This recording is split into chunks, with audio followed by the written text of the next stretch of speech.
Welcome to episode 112 of the People's History of Ideas podcast.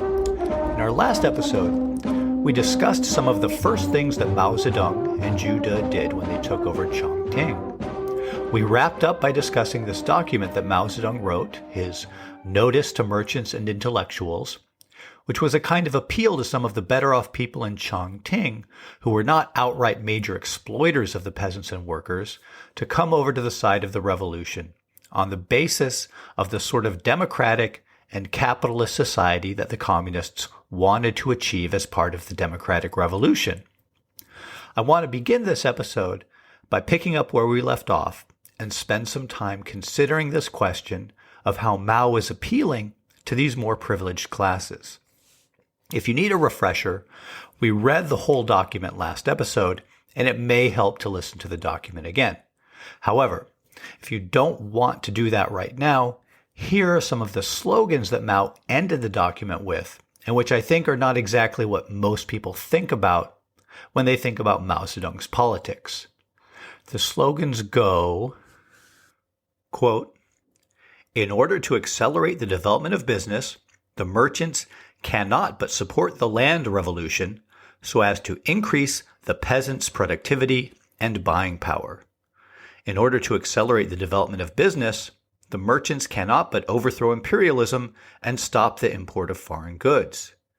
In order to accelerate the development of business, the merchants cannot but overthrow the Kuomintang government and support the worker-peasant-soldier government. As long as the merchants support the revolution, the Communist Party will not confiscate their property and will protect their freedom of trade." End quote. So, we've discussed in some prior episodes, especially those on the Sixth Party Congress, how the communists conceived of the revolution as first going through a democratic phase before eventually entering a socialist phase. And Mao's appeal here to the merchants and intellectuals of Chongqing tactfully omits any reference to a future, higher stage of the revolution, during which the Communist Party would no longer protect the freedom of trade of small and medium-sized capitalists who did not oppose the revolution, even though, of course, this eventual socialist transformation of society was something that he was working towards. For me, and perhaps for some of you listeners, Mao's appeal to the merchants and intellectuals raises questions about how Mao saw the revolutionary process ultimately unfolding in relation to these more privileged social groups. Was Mao just manipulating them in order to leverage their support for the revolution, or at least to keep them from actively opposing it? Did he see these people as playing a role in the revolutionary process and helping to transform both society and themselves at the same time? Was it maybe a little of both, or something else entirely? In this document right here, it's not really clear to me. Definitely the threats, both somewhat veiled and explicit, that Mao issues in this document highlight the urgent need to get the cooperation of these small but influential sections of local society, and that this cooperation was needed right away on whatever terms were possible. But there are other practices and documents that we can reference and which may give us some insight into how Mao's thinking about the relationship between these social groups to the revolutionary process developed over the course of the revolution. I want to just focus on these small merchants and the national bourgeoisie here, because the issue of intellectuals is a whole other one and a lot more complicated, because intellectuals are going to be needed to play a lot of key roles in the revolutionary process, and Mao is going to, over time, figure out a way to mobilize and utilize intellectuals for the party's ends, while also setting some hard limits on the ways in which intellectuals can kind of fly off and do their own thing and trip out like heavenly horses flying over the terrain of the actual people's struggle that they're supposed to be contributing to, but actually at times losing sight of it. The whole rectification campaign that will go on in Yan'an in the early 1940s is going to be a key moment for the revolution in that regard. Here in this document, we can see him threatening the intellectuals, while also offering them jobs, however, which is something that I don't think most people trying to make a living as intellectuals in the United States today could have missed. Anyways, those threats are not really characteristic of his more common appeals for the participation of intellectuals in the revolutionary movement.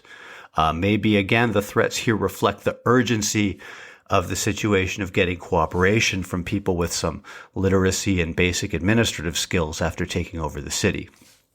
Anyways, back to our main focus here, the small and medium-sized capitalists of Chongqing.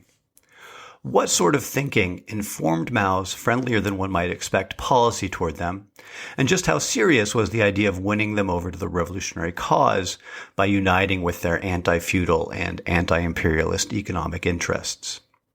The first thing that comes to mind as a possible concrete reference for cooperation between a communist party and small capitalists in order to meet the interests of both in rebuilding a national economy is the new economic policy of the Soviet Union, which had just recently been terminated in 1928 with the start of the first five-year plan, which involved much greater state control of the economy as the USSR began a process of rapid industrialization. And while the NEP in the Soviet Union was not conceived of as a stage of dual capitalist and democratic development on the way to socialism, and so was in its conception really not the same thing as the democratic revolution that the Communist Party was promoting in China, in practice, it was the only concrete example of something similar to what the Chinese communists were proposing for China. That is, a period of capitalist development under the rule of a communist party.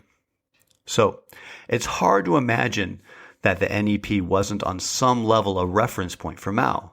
The NEP itself lasted from 1921 to 1928, so it wouldn't be a huge leap to assume that Mao and other Chinese communist leaders at this time envisioned a period of at least 7 years during which the national bourgeoisie would be accommodated economically and somewhat politically.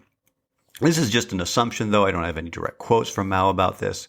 But we do know that at the time, and really up until the late 1950s, Mao and other Chinese communist leaders consistently referenced events in the Soviet Union and made mental models which paralleled Soviet developments for their thinking about their own experience in China, despite the wildly different way the Chinese Revolution played out. Because after all, the USSR was the only concrete model which they could make reference to. So I don't think this is a wild assumption for what might have been going through Mao's mind in 1929 in Chongqing when appealing to the national bourgeois elements there.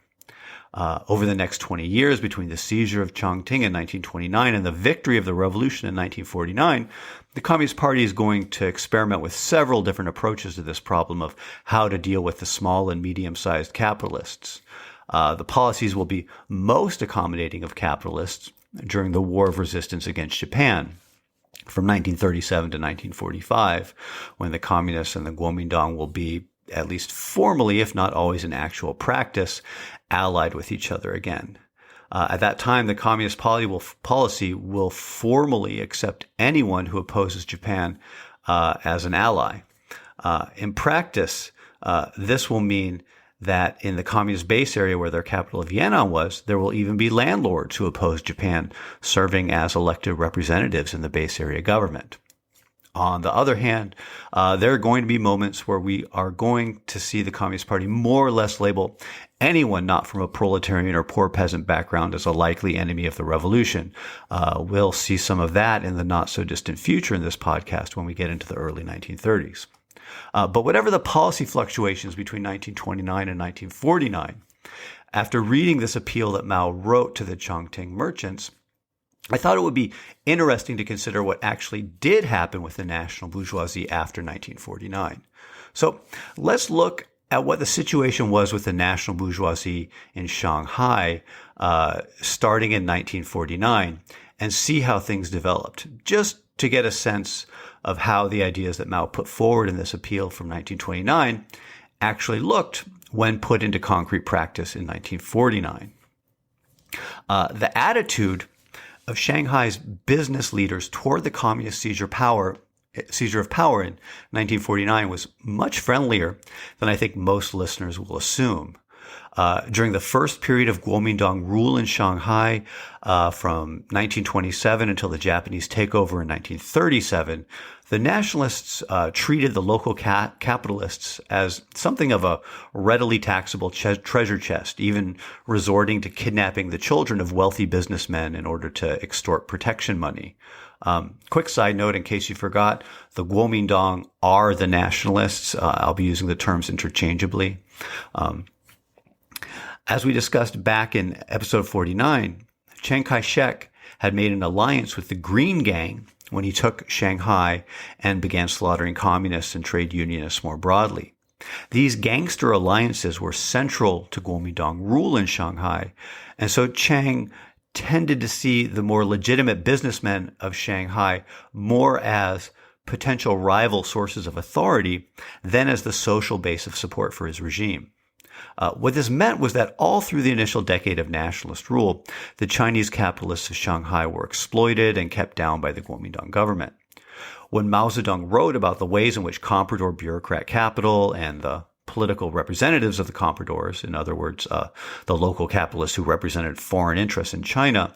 So when Mao wrote about how the compradors oppressed and kept down these capitalists without major ties to foreign capital, this way in which the Kuomintang corruptly and violently milked Shanghai's capitalists for personal gain was a concrete expression of that.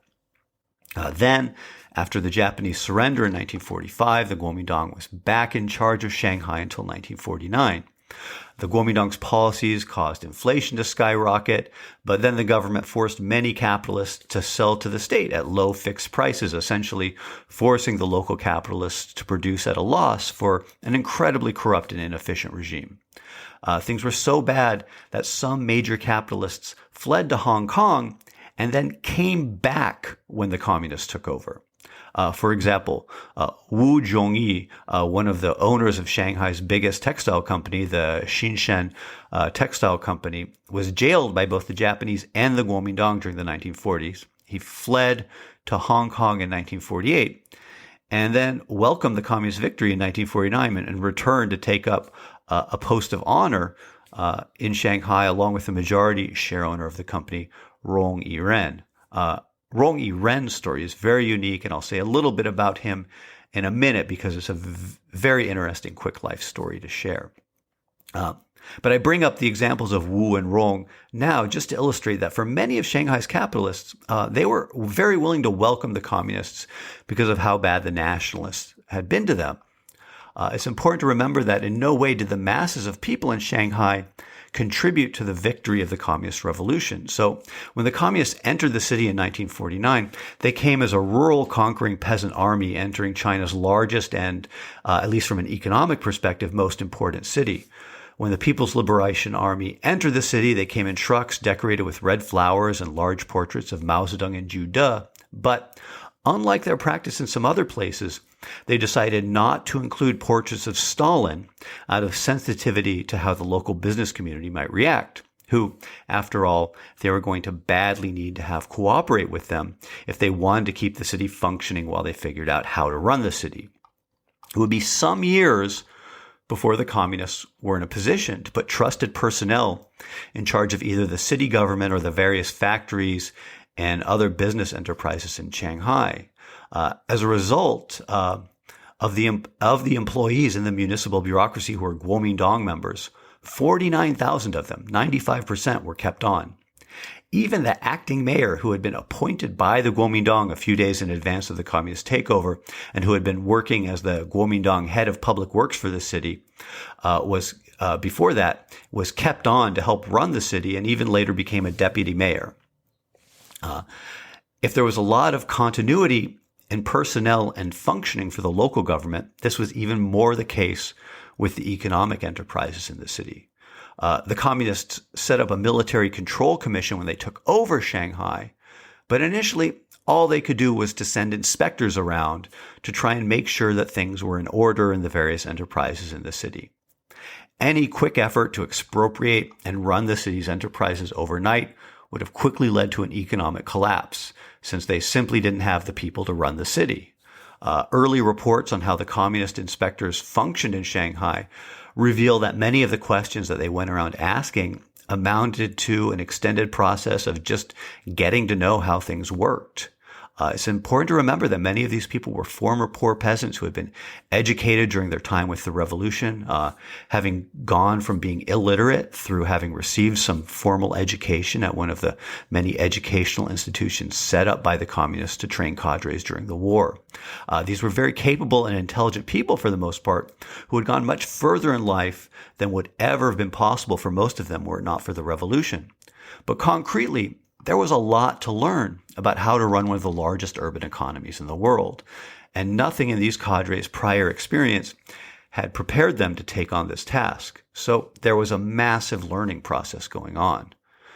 Because Shanghai had been dependent on foreign trade, the embargo by the United States and his allies caused an initial depression after the seizure of power.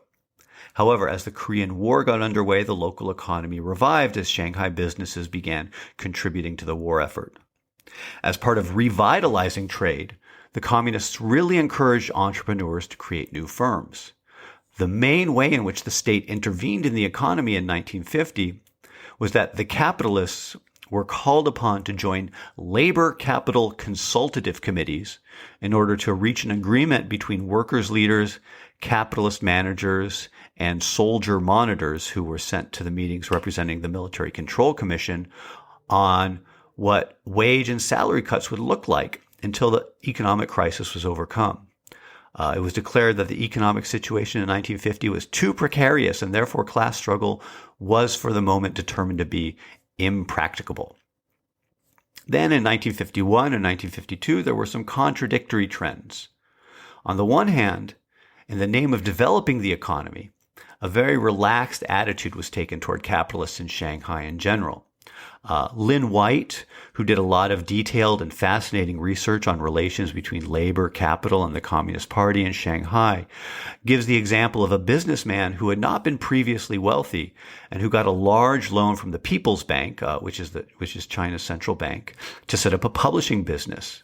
He was totally in charge of the company, hired temporary workers instead of union laborers at low pay, and fired them at will.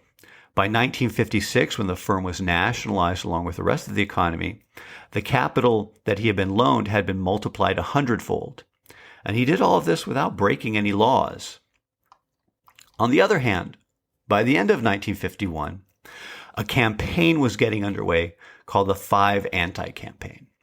This was a political campaign against economic corruption, specifically targeting 5 economic crimes: bribery, tax evasion, stealing state property, cheating on contracts, and theft of economic secrets.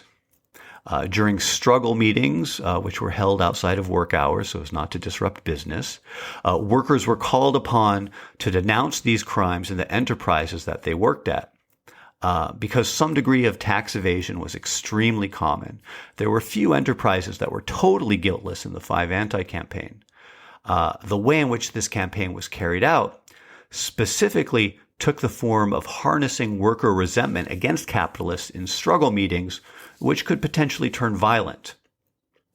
This method of carrying out the campaign reflected the fact that the communist government still did not have the capacity to systematically go through the books of the various companies and review them on its own. In fact, the systematic registering of business establishments in Shanghai didn't begin until December 1952.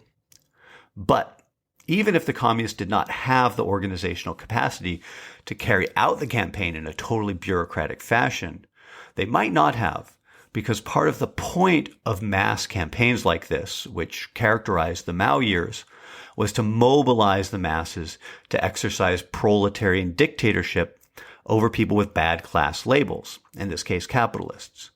It goes back to the idea of recognizing that all governments are a form of class dictatorship, and while in bourgeois democracy there's formal equality, all proletarians know that in fact a certain bourgeois dictatorship, a kind of low-level reign of terror, exists in their neighborhoods and workplaces in the form of police violence, schools that are more like day jails, and the constant threat of losing a job and becoming homeless for those not already in that position. In the case of mass campaigns like the Five Anti-Campaign, There was a conscious reversal of the reign of terror of bourgeois society, but much more targeted and consciously articulated by the state than what normally occurs in capitalist democracies. So, at the beginning of the 1950s, there was this dual situation where, on the one hand, capitalists in Shanghai were given a lot of leeway in exploiting workers, and the state lent capital relatively freely to businessmen in order to develop the economy. But there was also the beginning of mobilizing workers against capitalists and the creation of a kind of nervousness on the part of many capitalists about where this all was going. In the wake of the Five Anti campaign, the Communist Party had developed a cohort of worker activist cadres whose task was to check up on the capitalist managers of companies. And periodically over the next few years, random checks were carried out on many firms, with most being found to have engaged in tax evasion and leading to managers officially labeled as traitorous merchants. This is a formal legal label. These labels that got attached to people were extremely important in China, with different legal status and opportunities or disadvantages corresponding to different labels. And these labels were also extremely important during the mass campaigns that punctuated the Mao years. So people labeled as traitorous merchants weren't just going to be punished for tax evasion during, say, the big random check that the Tax Bureau carried out in September 1953. They and their families would also most likely be targeted during the 1957 anti-riotist campaign and during the Cultural Revolution. So these labels were extremely serious things. Over the course of 1954 and 1955, the state began to exercise more economic controls over the enterprises. It began with nationalizing particular bottlenecks to exercise control over supply, in this case, beginning with salt, which actually had been traditionally a state monopoly in China, lumber, grain, and cooking oil. This was much simpler than trying to seize all of the businesses that needed these commodities and facilitated the state coming to grips with how distribution throughout the economy worked. And from this point forward, it carried on, subjecting the economy to further controls while also carrying out more checkups on the capitalists, many of whom apparently just could not avoid the temptation to evade taxes, and training communist workers in party schools with the goal of having them be able to take over managing production. This culminated in the 1956 transition to socialism, when the economy was nationalized and the capitalists were expropriated with compensation. So there was this 7-year period of transition between liberation and nationalization, the same amount of time as the new economic policy in the Soviet Union, which I don't think was a coincidence, but that's a whole other argument, which I don't have space for here, about the mental modeling on the Soviet experience that the Chinese leadership did and just how mechanical that modeling could be. As I promised earlier, I wanted to give you the concrete example of probably the most exceptional of the Shanghai capitalists, Rong Yiren. Now, this guy is very unique, as you will see, so he's not representative of the experience of the capitalists who decided to stick it out in the People's Republic after 1949. But his experience is suggestive of how space was made for members of the national bourgeoisie to support the People's Republic and also to make their own mark on how events unfolded after 1949. As I mentioned earlier, he was the majority owner of the Xinshen textile company at the time of liberation and decided to stay and work with the new communist government. He also came into possession of numerous other enterprises that his family had owned and which he took over when most of his relatives fled the country to Hong Kong or Taiwan. He stayed in Shanghai both because of his negative experiences with the Kuomintang and out of nationalistic motivations. During the Korean War, his companies made major donations to the war effort, and he was lauded by Mao for being a patriotic capitalist. In 1956, at the time of the transition to socialism, his companies were nationalized, with the state taking a 50% share in his companies, which left him both with partial ownership and a continued source of income, in addition to being given about $6 million in compensation for the expropriated businesses. He became deputy mayor of Shanghai in 1957 and then went to Beijing in 1959, where he served as vice minister of the textile industry until the Cultural Revolution in 1966. Initially, during the Cultural Revolution, he was targeted and beaten by Red Guards and made to work as a janitor for a time. After a time, however, Zhou Enlai arranged for Rong to move back into his mansion and have Red Guards from the Ministry of Textiles who were loyal to Rong assigned to guard Rong's mansion, where he spent the rest of the Cultural Revolution gardening. After Deng Xiaoping came to power, Rong Yiren played an important role in helping to draft Deng's economic reforms and in bringing the first major wave of Western investment into China as chairman of the new China International Trust Investment Corporation.